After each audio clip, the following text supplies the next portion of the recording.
বাস্তু বাস্তুশাস্ত্র অনুসারে বিমের নিচে বসা বা কাজ করা উচিত নয়। নমস্কার বন্ধুগণ, আশা করি ঈশ্বরের কৃপায় আপনারা সবাই ভালোই আছেন।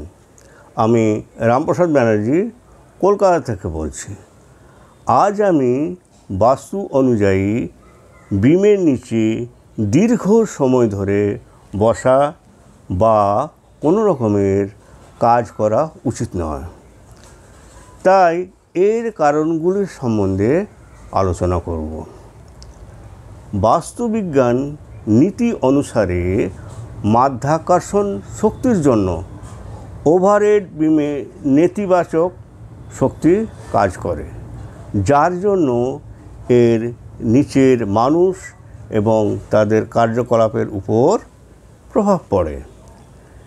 নেতিবাচক শক্তির সরাসরি মাথায় পড়ায় এতে মন ও শরীর উভয়ই প্রভাবিত হয়, যার ফলে মানসিক চাপ ও অস্থিরতা দেখা দিতে পারে।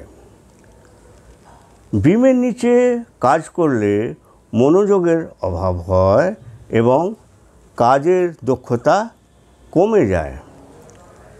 শিক্ষার্থীদের পড়ার টেবিল যদি বিমের নিচে থাকে, তবে তারা পড়াশোনায় মনোনিবেশ দিতে পারে না, যার ফলে তাদের পরীক্ষার ফলাফলও খারাপ হতে পারে। দীর্ঘ সময় ধরে বিমের নিচে কাজ করলে বা ঘুমোলে মাথা ব্যথা, কাঁধে ব্যথা এবং অন্যান্য স্বাস্থ্যগত সমস্যা হতে পারে।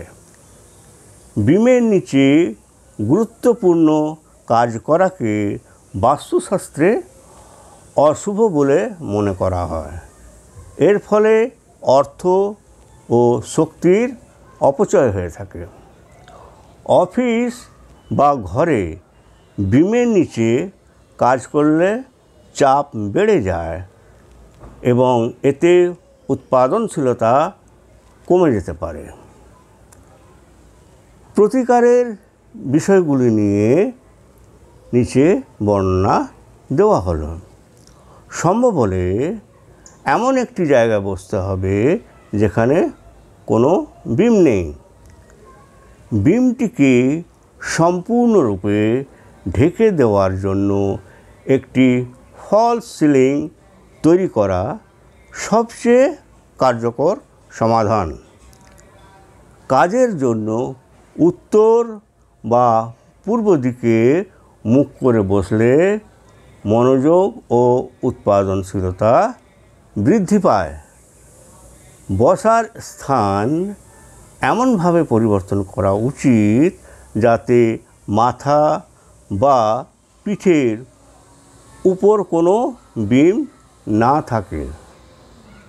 উত্তর পূর্ব দিকে একটি ছোট জলের ফোয়ারা রাখলে পরিবেশ শান্ত করে তোলে। বিমের উপর ছোট পিরামিড স্থাপন করলে নেতিবাচক প্রভাব কমিয়ে দেয়। বিমের দুই পাশে লাল রিবন দিয়ে দুটি বাঁশের বাঁশি ঝুলিয়ে রাখলে এতে নেতিবাচক শক্তি কমিয়ে আনতে সাহায্য করে। বিমের নিচে কর্ক বা কাঠের স্বস্তিকা লাগানো যেতে পারে। বাস্তুর জন্য আজকের টিপস। বাস্তুশাস্ত্র মতে বাড়ি থেকে বেরোনোর সময় মৃতদেহ দেখতে পাওয়াকে অশুভ বলে মনে করা হয় না, বরং অনেক ক্ষেত্রে একে শুভ লক্ষণ বা স্বাভাবিক ঘটনা হিসাবে ধরা হয়। ভিডিওটি যদি ভালো লেগে থাকে তাহলে ভিডিওটি লাইক ও শেয়ার করবেন এবং চ্যানেলটিকে সাবস্ক্রাইব করার জন্য অনুরোধ রইল। ধন্যবাদ।